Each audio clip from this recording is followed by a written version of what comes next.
காலுக்காகத்துக்கும் கோரிக்காகத்துக்கும் எப்ப கல்யாணம் ஆச்சோ அப்பையில இருந்து காலுக்காகத்தோட வாழ்க்கையில நிம்மதியே இல்லாம போயிடுச்சு. ஆரம்பத்துல இருந்தே காலுக்காக நல்லது எது சொன்னாலும் கோரிக்காக அதை கேக்குறதே இல்ல. தன்னோட இஷ்டத்துக்கு எதையாவது செஞ்சுக்கிட்டு காலுக்காகத்துக்கு தொல்லை கொடுத்துக்கிட்டே இருந்தது. கோரி, நான் வேலைக்கு கிளம்புறேன். நேத்து மாதிரி வெட்டியா எங்கேயும் போய் சுத்திக்கிட்டு இருக்காத, வீட்லயே இரு. காலுஜி, எதை செய்யணும் எதை செய்ய வேண்டாம்னு எனக்கு தெரியும். எனக்கு நீங்க ஒன்னும் அட்வைஸ் பண்ண வேண்டாம். இன்னைக்கு என்னோட தோழி வீட்டுல ஃபங்க்ஷன் இருக்கு, நான் அங்க போறேன். என்னால எல்லாம் வீட்லயே உட்கார்ந்துட்டு இருக்க முடியாது. நான் எல்லாம் வாழ்க்கை பூரா சுதந்திரமா பறக்கணும்னு ஆசைப்படுறவ. இப்படி சொன்ன கோரிக்காகவும் காலுக்காகத்தோட பதில எதிர்பார்க்காம வெளியில பறந்து போச்சு. காலுக்காக எதுவுமே பேச முடியாம கோரி வெளியில போறதையே பாத்துக்கிட்டு இருந்தது.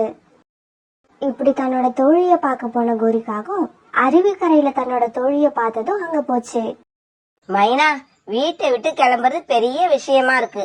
ஆமா, நீ வீட்டை விட்டு வெளியே கிளம்பும் போது உன்னோட ஹஸ்பண்ட் எங்க போற, எதுக்கு போற, இப்படி எல்லாம் கொஸ்டின் கேட்பாரா என்ன?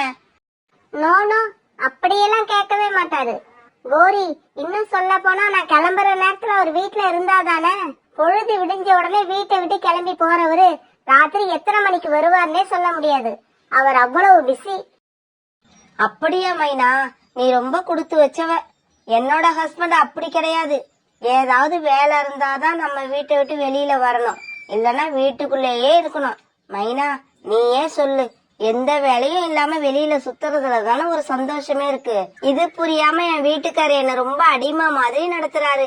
இதெல்லாம் தப்புன்னு அவருக்கு எப்பதான் புரிய போகுதோ. கோரி, இப்படி பத்தாம் பசலித்தனமா உள்ள உன்னோட ஹஸ்பண்ட் கூட சந்தோஷமா வாழ்க்கை நடத்தவே முடியாது. ஒத்து வரலன்னா உன்னோட ஹஸ்பண்ட விட்டுட்டு வெளியே வந்துரு. பரந்த மனப்பான்மை உள்ள நல்ல மாப்பிளைய பார்த்து நான் உனக்கு கல்யாணம் பண்ணி வைக்கிறேன். மைனா, உண்மையாதான் சொல்றியா? நான் 2வது கல்யாணம் பண்ணிக்கலாமா? என்ன கோரி இப்படி கேக்குற? உனக்கு அப்படி ஒண்ணு அதிக வயசு இல்ல. நீ முதல்ல உன் ஹஸ்பண்ட விட்டுட்டு வெளியில வா. என்னோட ஹஸ்பண்ட் மாதிரி ஒரு நல்ல மாப்பிளைய நான் உனக்கு செலக்ட் பண்ணி தரேன். மைனா, உன்னோட பேச்ச கேட்டதுக்கு அப்புறம் தான் எனக்கு ரொம்ப நிம்மதியா இருக்கு. என்னோட வாழ்க்கை பூரா அந்த காலுக்காகத்துக்கிட்டே தான் குப்பை கொட்டணும்னு நினைச்சு நான் ரொம்ப பயந்து போயிருந்தேன். இப்ப உன்னோட பேச்ச கேட்டதுக்கு அப்புறம் தான் எனக்கு வாழ்க்கையிலேயே ஒரு பிடிப்பு வந்திருக்கு. நான் இன்னைக்கு ராத்திரியே போய் காலுக்காகத்துட்ட எப்படியாவது வம்பு இழுத்து அதை ஒரு பெரிய சண்டையாக்கி நாளைக்கு காலையில வீட்டை விட்டு வெளியே வந்துடுறேன். இப்படி சொன்ன கோரிக்காக்கும் ரொம்ப சந்தோஷமா தன்னோட வீட்டுக்கு பறந்து போச்சு. சோனா, நான் அவளுக்கு எந்த குறையும் வைக்கல. அவ கேட்டது எல்லாம் வாங்கி கொடுக்கறேன். போன மாசம் தான் ஜிமிக்கி வேணும்னு கேட்டா, ஒரு வார்த்தை கூட பேசாம வாங்கி கொடுத்தேன். திடீர்னு மாச கடைசியில ஃபங்க்ஷன் வருது, கொலுசை மாத்தி கொடுங்கன்னு கேட்டா, அதையும் செஞ்சு கொடுத்தேன். மாசத்துல 15 நாள் எனக்கு உடம்பு சரியில்லை, என்னால சமைக்க முடியாதுன்னு சொல்லிடுவா. அப்பவும் நான் கொஞ்சம் கூட கோபப்படாம சாப்பாடு வெளியில இருந்து வாங்கி கொண்டு போய் கொடுப்பேன். ஆனா நான் இவ்வளவு செஞ்சும் கோரி முகத்துல எப்பவும் சந்தோஷம் வரவே வராது. அது ஏன்னு தான் எனக்கு தெரியல. காலண்ணா, அன்பால நம்ம யார் மனசு வேணாலும் எப்படி வேணாலும் மாத்தலாம். நீங்க தயவு செய்து கோரி கூட சண்டை மட்டும் போடாதீங்க. முன்னாடிய விட அதிகமா அன்பு காட்டுங்க. ஒரு நாள் இல்ல ஒரு நாள் கோரி அக்கா உங்களோட மனசை புரிஞ்சுப்பாங்க. அப்புறம் அவங்களும் உங்க மேல அன்பு செலுத்த ஆரம்பிப்பாங்க. சோனா இப்படி சொன்னதையெல்லாம் மனசுல ஏத்திக்கிட்ட காலுக்காகவும் பிறகு தன்னோட வீட்டுக்கு பறந்து போச்சு. போற வழியில இருந்த புறாவோட ஸ்வீட் ஸ்டால்ல ஸ்வீட் வாங்கறதுக்காக நின்னுச்சு. புறா, நல்ல காஸ்ட்லியான ஸ்வீட்டா ஒரு 1/4 கிலோ கொடுங்க. மில்க் ஸ்வீட் உங்க கடையில நல்லா இருக்கும்னு கேள்விப்பட்டிருக்கேன். நீங்க உண்மையத்தான் கேள்விப்பட்டிருக்கீங்க. நம்ம காட்டை சுத்தி உள்ள 10-15 காடுகள்ல உள்ள ஸ்வீட் கடைகள்ல நம்ம கடையில கிடைக்கிற மாதிரி டேஸ்டான ஸ்வீட் வேற எங்கேயுமே கிடைக்காது. பிறகு அந்த மில்க் ஸ்வீட்டை எடுத்துக்கிட்டு காலு வீட்டை நோக்கி பறந்து போச்சு. காலுக்காக வீட்டுக்கு போய் ரொம்ப நேரம் கழிச்சுதான் கோரிக்காக வீட்டுக்கு வந்தது. கோரி, இங்க பாரு, இன்னைக்கு உனக்காக நான் என்ன வாங்கிக்கிட்டு வந்திருக்கேன்னு. காலுஜி, சுத்தி வளைச்செல்லாம் பேசிட்டு இருக்க வேண்டாம், நேரடியா சொல்லுங்க, என்ன வாங்கிட்டு வந்திருக்கீங்க? என்ன கோரி, நீ எப்பவுமே சூடாவே இருக்க. நான் உனக்காக ரொம்பவும் டேஸ்டான மில்க் ஸ்வீட் வாங்கிட்டு வந்திருக்கேன். அந்த மில்க் ஸ்வீட்டை பார்த்த உடனே கோரிக்காக வாயில எச்சி ஊற ஆரம்பிச்சது. கொண்டாங்க கொண்டாங்க, சாப்பிட்டு பாக்குறேன்.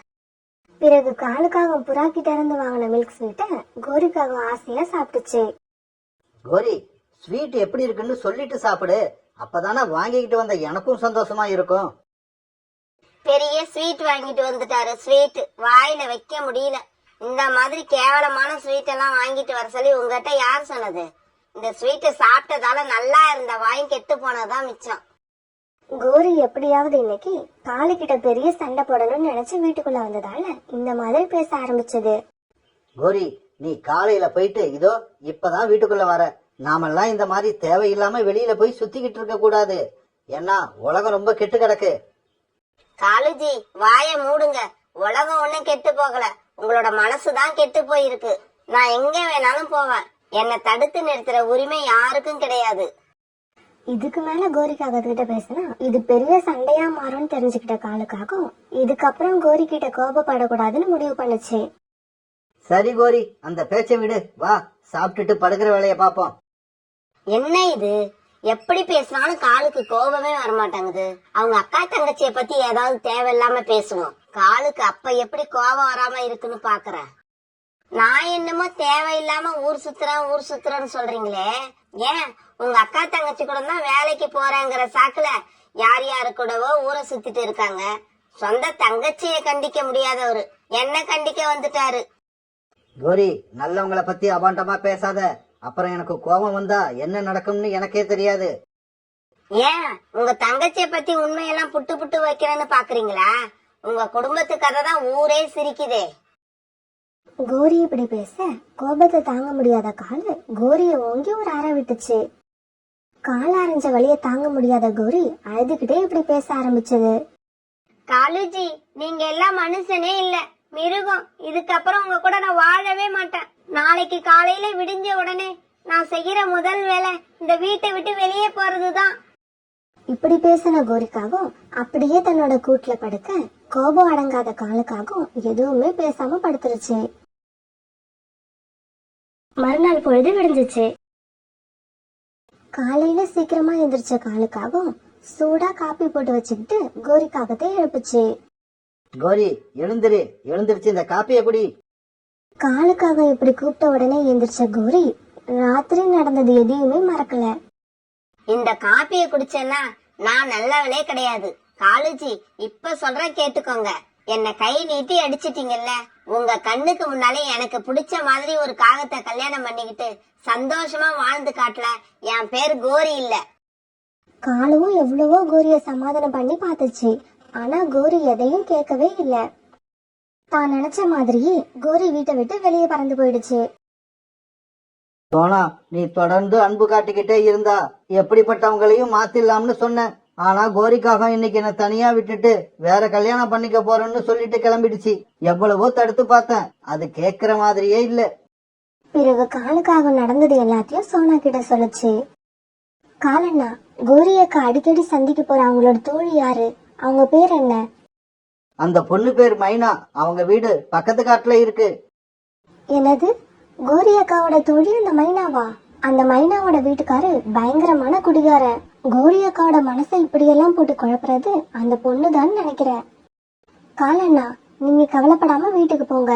நான் கோரி அக்காவை பார்த்து பேசி எப்படியாவது வீட்டுக்கு அழைச்சிட்டு வர முயற்சி பண்றேன். இப்படி சொன்ன சோனா குருவி பிறகு பக்கத்து காட்டுக்கு பறந்து போச்சு. இப்படி சொன்ன சோனா குருவி கோரி ஒரு அருவிக்கரையில உட்கார்ந்து இருக்கத பார்த்துட்டு அங்க போச்சு. அப்படி போன சோனா குருவி நடந்தது எதுவுமே தனக்கு தெரியாத மாதிரி கோரிக்கா கிட்ட பேச்சு கொடுத்தது. கோரி அக்கா, நீங்க எதுக்காக இந்த காட்டுக்கு வந்தீங்க? காலண்ணா வரல? சோனா, உனக்கு நடந்தது எதுவுமே தெரியாது. எல்லாத்தையும் தெளிவா சொல்றேன் கேட்டுக்க. இப்படி சொன்ன கோரிக்காகவும் நடந்தது எல்லாத்தையும் சோனா குருவிக்கு தெளிவா சொல்லுச்சு. இதுதான் சோனா விஷயம். நான் ஆசைப்பட்ட மாதிரி வாழணும்னா காலுக்காக மாதிரி ஒரு கணவர் அதுக்கு சரிப்பட்டு வரமாட்டார்.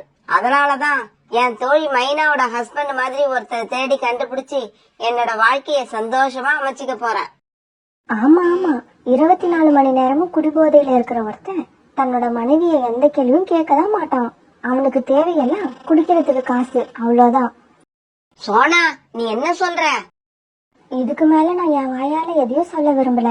வாங்க உங்க தோழி மைனா வீட்டுக்கு போவோம். அங்க நடக்கிறது எல்லாம் நீங்களே உங்க கண்ணால பாருங்க. இப்படி சொன்ன குருவி பிறகு கோரிக்காகத்தை போட்டுக்கிட்டு மைனா வீட்டுக்கு பறந்து போச்சு. கோரி அக்கா, உள்ள நடக்கிறது எல்லாம் சத்தம் போடாம வேடிக்கை மட்டும் பாருங்க. ஏய் மைனா, என்ன வெறும் 100 ரூபாயா கொடுக்கற? இந்த 100 ரூபாய வச்சுக்கிட்டு ஒண்ணும் பண்ண முடியாது. இன்னும் 100 ரூபாய் கொடு. என்னங்க நீங்க இப்படி இருக்கீங்க? வேலைக்கு போய் சம்பாதிக்கிறதெல்லாம் இப்படி குடிச்சு அழிச்சீங்கன்னா நம்ம குடும்பத்தை எப்படிதான் நடத்துறது? இங்க பாரு மைனா, நீ எங்க போற எதுக்கு போறன்னு என்னைக்காவது நான் உன்னை கேள்வி கேட்டிருக்கனா? அதே மாதிரி நான் குடிக்கிறத பத்தி நீயும் எந்த கேள்வியும் கேட்க கூடாது. நீ உன் வழியில சந்தோஷமா இரு, நான் என் வழியில சந்தோஷமா இருக்கேன். என்னங்க, என்னோட தோழி கோரிக்கு மாப்பிள்ளை பார்க்க சொன்னேனே, பாத்தீங்களா? பாத்துட்ட மைனா, மாப்பிள்ளை என்னோட ஃப்ரெண்டு தான். மனைவிக்கு ஃபுல் ஃப்ரீடம் கொடுப்பான். ஆனா அவனும் என்ன மாதிரி எப்பவுமே போதையில தான் இருப்பான். இன்னைக்கு என்னோட தோழி வரட்டும், கலந்து பேசிட்டு சொல்றேன். நாளைக்கே கூட கல்யாணத்தை வச்சுக்கலாம். கோரி அக்கா, நீங்களும் இந்த மாதிரி கணவன் கிடைக்கதான் ஆசைப்படுறீங்களா? இல்ல காலண்ணனே போதும்னு நினைக்கிறீங்களா? சோனா, நல்ல வேலை பாழுங்கிணத்துல உழ இருந்த என்ன குறுக்க வந்து காப்பாத்திட்ட. இந்த பாவி மைனா எப்படி எல்லாம் தெரியுமா எனக்கு ஆசை காட்டினா. இப்படி ஒரு குடிகாரனை எனக்கு அவ கல்யாணம் பண்ணி வச்சிருந்தானா என்னோட வாழ்க்கையே நாசமா போயிருக்கும். காலேஜியோட அருமை தெரியாம என்னோட வாழ்க்கையை நானே கெடுத்துக்க இருந்தேன். சரி சரி, மைனா வீட்டை வேடிக்கை பார்த்தது போதும், வாங்க போவோம். காலண்ணா வேற உங்களை நினைச்சு ரொம்ப கவலையில இருப்பாங்க. பிறகு கோரிக்காகவும் காலுக்காகத்தோட அருமையை புரிஞ்சுக்கிட்டு சோனா குருவி கூட தங்களோட காட்டை நோக்கி பறக்க ஆரம்பிச்சது.